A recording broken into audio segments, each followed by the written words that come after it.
Okay, this here is a switchgear. As came to me in a dream last night, this is an actual switchgear. It's just old as hell. So it's shallow and it's smaller, but it's a gear. These here are the sensors for the trip points of where you want it to trip at. And this is the actual one that's feeding our residential side, which is only 400 amp. You see these large wires here? These are 300 cables. They're not going to fit in any of the breakers that we got off of that new panel, the 1200 amp panel. So if we get another one of those 1200 amp panels to supply this, it's not going to do no good because the breakers are not going to accept these wires. These wires are too large. This is a switch gear, but it's an old switch gear, 65 years old and some. It even has a low side on it.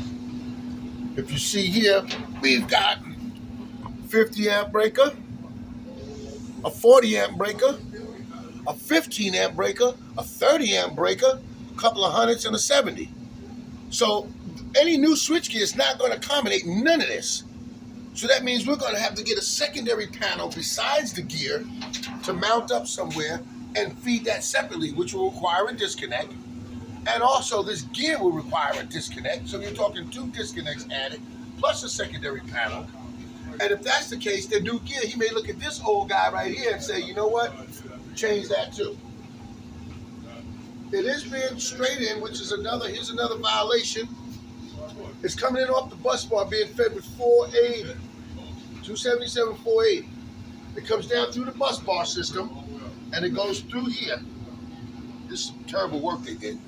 It goes down through the bottom pipe. It swings down through that bottom pipe. And there's this neutral. It goes through the bottom pipe right here. This bottom pipe goes into the transformer, which you see here, and it is a 480 to 208 120 transformer.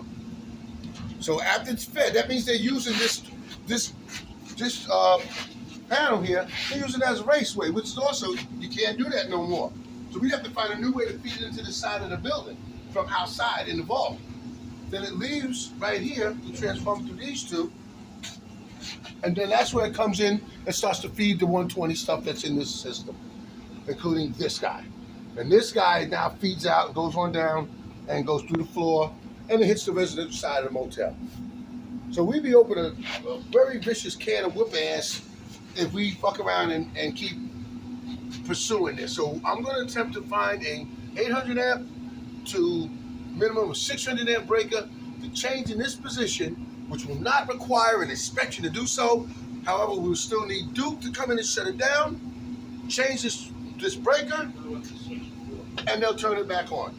And we'll be all right, because if he comes in and inspects, he's going to see all of this, the raceway, panel being used as a raceway, no disconnects, and we'll need an added disconnect and an added service panel for this low voltage side. Thank you very much.